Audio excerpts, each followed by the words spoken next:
Hello friends, welcome back to our channel. ఆంధ్రప్రదేశ్లో డ్వాక్రా మహిళలకు ప్రభుత్వం తీపి కబురు చెప్పబోతోంది. ఈ మేరకు అంతర్జాతీయ మహిళా దినోత్సవం సందర్భంగా మరో కానుకను అందించేందుకు సిద్ధమైంది. డ్వాక్రా మహిళలకు త్వరలో కొత్త పథకాన్ని అమలు చేయాలని నిర్ణయించారు. డ్వాక్రా మహిళల పిల్లల చదువులు, వివాహ అవసరాలకు ప్రభుత్వం రుణం అందించనుంది. ఈ మేరకు 5% వడ్డీతోనే 1,00,000 వరకు రుణాన్ని అందిస్తారు. రాష్ట్ర వ్యాప్తంగా పేదలు పిల్లల చదువులు, వివాహాలు చేసేందుకు ఇబ్బందులు పడుతూ ఉన్నారు.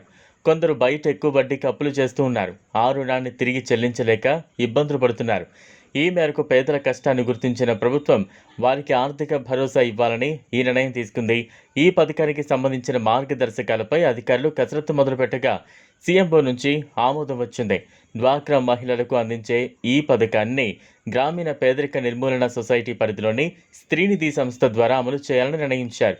రాష్ట్ర వ్యాప్తంగా 1 కోటి మందికి పైగా డ్వాక్రా మహిళలు ఉన్నారు. ఈ మేరకు డ్వాక్రా మహిళలు పిల్లల చదువులు, వివాహాల కోసం రుణాలు తీసుకునేందుకు ఎంతమంది అర్హులు ముందుకొచ్చినా రుణాలు ఇవ్వాలని భావిస్తోంది. ఈ పథకానికి ప్రభుత్వం ఏటా 1,000 కోట్లు కేటాయించనుంది. వచ్చే 4 ఏళ్లలో 4,000 కోట్ల రుణాలు ఇచ్చేలా ప్రణాళికల్ని సిద్ధం చేస్తున్నారు. ఈ మేరకు నిధుల సమీకరణపై కసరత్తు చేశారు అధికారులు. వలసలు ఆపేందుకు ఉపాధి హామీ పథకం కింద 100 రోజులు పని పూర్తి చేసుకున్న కుటుంబాలకు అదనంగా పని దినాలు కల్పించాలనే డిమాండ్ వినిపిస్తోంది. ఏపీ వ్యవసాయ కార్మిక సంఘం అధ్యక్ష, ప్రధాన కార్యదర్శులు పంచాయతీరాజ్, గ్రామీణాభివృద్ధి కమిషనర్కు లేఖ రాశారు. కార్మికులకు వేసవి భత్యం ఇవ్వడంతో పాటు పెండింగ్ బకాయిలు చెల్లించాలని కోరారు. కార్మికులకు వేసవి భత్యం 30% కలపాలి.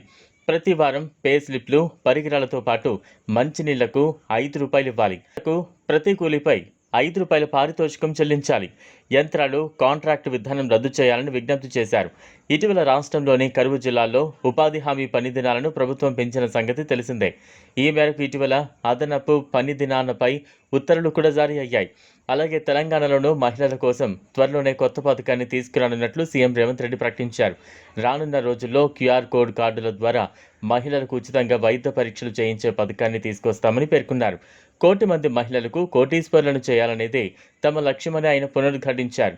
ఆడబిడ్డలకే ఇందిరమ్మ ఇళ్లు కేటాయిస్తున్నామని, ఆర్టీసీ బస్సులో వారికి ఉచిత ప్రయాణ సౌకర్యం కల్పించామని గుర్తు చేస్తూ ఉన్నారు. రైతు సంక్షేమమే ధ్యేయంగా ప్రభుత్వం పనిచేస్తోందని సీఎం తెలిపారు. అన్నదాతలకు 2 లక్షల రుణమాఫీ చేశామని, ఉచిత విద్యుత్ కోసం ఏటా 13,000 కోట్లు ఖర్చు చేస్తున్నామని పేర్కొన్నారు.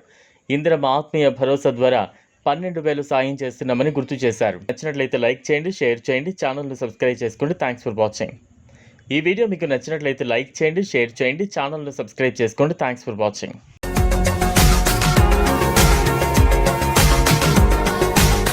మరిన్ని అప్డేట్స్ కోసం మా ఛానల్ని సబ్స్క్రైబ్ చేయండి.